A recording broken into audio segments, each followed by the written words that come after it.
지난 시간에 아이오넷에 대해서 여러분들께 이슈를 좀 말씀을 드렸었죠. 아이오넷이 이렇게 크게 올라갈 수 있었던 이유는 시장이 첫 번째로 반등을 보여줬기 때문에 강하게 움직인 것도 있었겠지만 시장이 반등을 보임과 동시에 아이오넷에 대한 이슈가 나왔었기 때문입니다. 보시면 1년간 1200만 개 정도의 아이오넷을 소각한다라고 했지만 사실 1200만 개를 무조건 소각을 한다라는 내용은 아니에요. 대략적으로 1년간 1200만 개 정도가 소각이 될 수 있다는 얘기예요. 자, 이게 무슨 말이냐? 자, 지금 보시게 되시면 IDE를 도입을 하는 건데 네트워크 수익의 50%를 소각을 한다라고 하게 된답니다. 그러면 7월 달에 8월 달에 네트워크 수익이 얼마나 날지 아무도 모르는 거잖아요. 그러니까 이거를 예상을 해서 나온 게 1200만 개다라는 것입니다. 그리고 지금 보시게 되시면 현재는 약 50만 개 정도가 이제 소각이 되었던 부분들이고요. 하지만 어쨌든 이게 매 달마다 네트워크 수익률이라는 게 너무나도 좋아지게 되고 만약에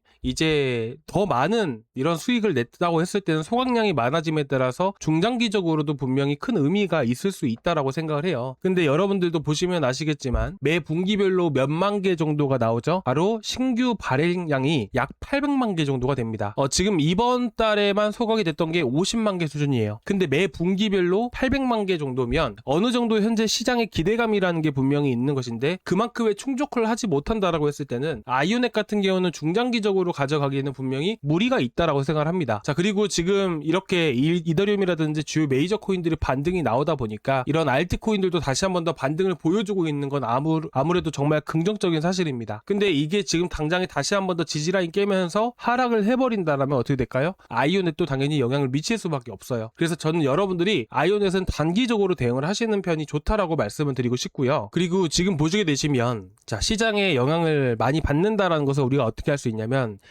이더리움이든 주요 메이저 코인들이 6월 6일에 저점을 찍었습니다. 자, 그리고 나서 어떻게 됐나요? 6월 6일날 저점 찍고 6월 7일부터 해서 다시 반등세를 보여줬습니다. 자, 아이오넷은 또 어떨까요? 아이오넷도 마찬가지로 6월 6일날 바닥을 형성을 했죠. 자, 그리고 나서 6월 7일, 6월 8일, 6월 9일날 그리고 6월 10일날까지 강세를 보였습니다. 그리고 나서 이슈가 11일날 나오면서 동시에 이렇게 강세를 보여줬던 부분들이고요. 그래서 어쨌든 강세를 보이는 시기들은 대부분은 이제 시장이 다시 한 번 더 강세를 보일 때, 메이저 코인들이 강세를 보일 때 똑같이 아이오넷도 강세를 보인다라는 점에 있어서는 시장에 영향을 많이 받을 수밖에 없습니다. 자, 그러면 우리가 현재 시점에서 살펴봐야 되는 것은 과연 이더리움이 현재 위치에서 또 추가적인 반등이 나오느냐, 자, 이런 부분들을 첫 번째로 확인을 해봐야 되고요. 그리고 두 번째로는 뭐냐면 결국 아이오넷 같은 경우도 마찬가지로 기술적인 흐름들에 따라서 어떤 구간에서 대응을 해야 되는지 이 두 가지를 알 필요가 있겠죠. 그래서 이더리움이 현재 위치에서 과연 추가 상승이 가능한지부터 한번 체크를 해볼 건데, 먼저 이더리움의 영향을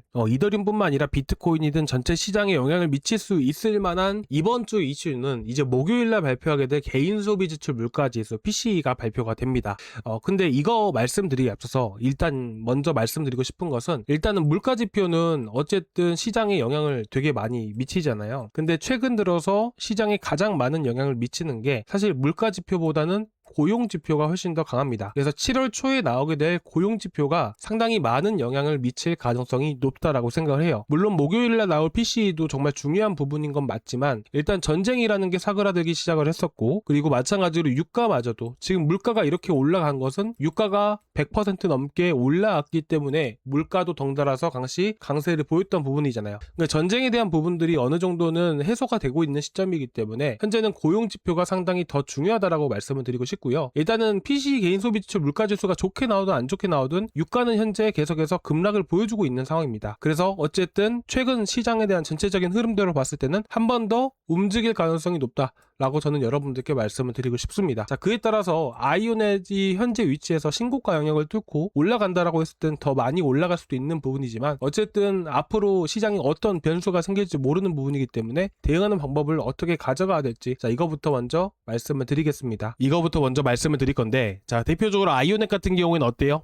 상승 파동을 그리고 한 차례 급등을 보여준 다음에 박스권을 형성을 하죠. 그리고 한 차례 개인의 물량을 털어내기 위해서 이탈을 시킵니다. 자, 그리고 나서 돌파함과 동시에 상승 초입 구간이죠. 다음 상승 파동이 이어져 나오게 되는 거죠. 어떻게 보면 이런 파동이 정석대로 움직이는 것은 아니지만 상승 나오고 조정 나오고 상승 조정 상승 조정 상승 이런 형태를 띈다라는 겁니다. 뭐 아니면 이제 아이오넷은 이런 흐름들을 많이 보여주게 되는데, 자 플루언트 같은 경우는 어떤가요? 이것도 어쨌든 급등이 나오긴 나와요. 근데 급등 나올 때 보게 되면 어때요? 급등 나오고 나서 바닥까지 떨어지고 다시 한 번 더 급등 나오고, 이런 패턴을 보이는 코인들도 분명히 있다라는 겁니다. 그래서 어떤 코인이든 간에 결국에는 가장 중요한 거는 뭐냐면, 이런 상승 파동이든 저런 상승 파동이든 한 차례 급등이라는 게 계속해서 이어지고 상승이라는 게 이어지기 위해서는 결국에는 거래가 가장 많이 붙은 구간들이 분명히 있거든요. 그 구간만큼은 결국에는 지켜줘야 된다라는 겁니다. 그래서 여러분들과 1시간 봉 흐름으로 해서 같이 한번 체크를 해보게 되면요, 지난 시간에도 여러분들과 함께 같이 체크를 해봤었죠.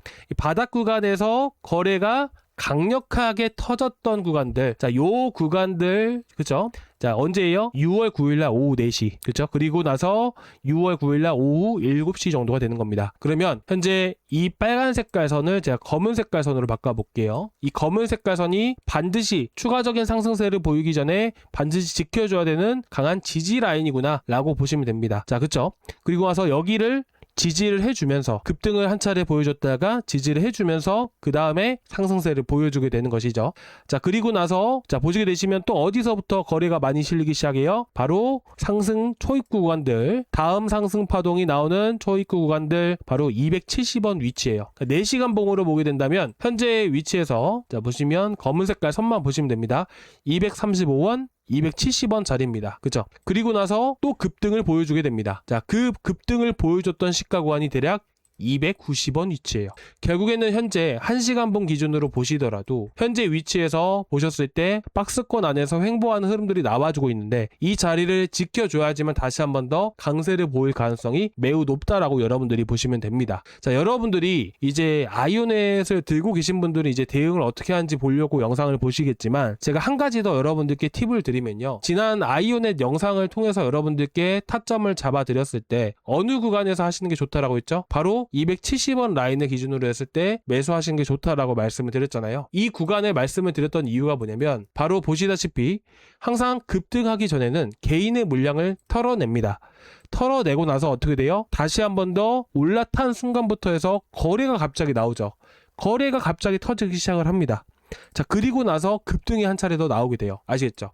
자, 이런 매매 방식은요, 이게 코인이든 주식이든 마찬가지예요. 자, 오늘 제가 매매를 했던 종목인데요. 자, 보시게 되시면, 자, 3분 봉상, 1분 봉상 보게요. 자, 보시면, 자, 제가 처음에 여기서 매수에 들어갔습니다. 자, B라고 보이시죠? 여기가 이제 제가 매수했던 매수 자리예요. 근데 이제 잠깐 한 2점 몇 프로 정도 수익 구간이 나왔다가 매도를 안 했더니 시장이 갑자기 시장 자체가 코스닥이 이런 식으로 올라갔다가 그 다음 여기 이렇게 떨어졌어요.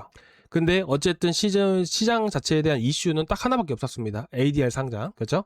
그리고 마찬가지로 반도체 쪽으로 자금들이 쏠렸기 때문에 그냥 오히려 추가 매수를 한 거예요. 근데 제가 말씀드리고 싶은 건 이거예요. 일단은 이런 상승세가 나왔지만 개인의 물량을 한 차례 털어갔죠. 자, 그리고 나서 제가 또 2차 매수로 또 어디서 들어갔어요? 매수를 한 번 더 들어갔죠?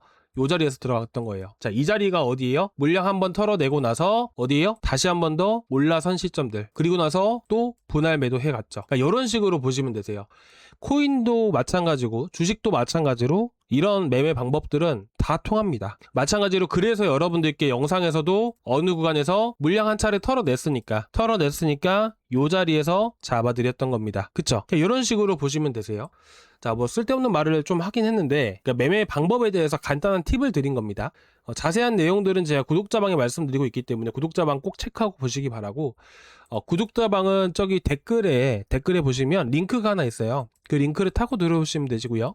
그 링크를 클릭을 하시고 제출 버튼까지 눌러주시면 제가 바로바로 초대를 해드릴 겁니다. 아시겠죠? 딱 이렇게 보시면 될 것 같고, 결국 대응은 우리가 어디서 해야 되냐? 결국 앞에서 보시게 되시면, 자, 보시면 거래가 여기서부터 해서 최근에 돌파하고 나서부터 해서 292원부터 해서 320원대까지 해서 거래가 계속 실렸었죠. 그러면 이 거래가 터진 만큼 여기는 매물이 많이 쌓여 있는 거예요.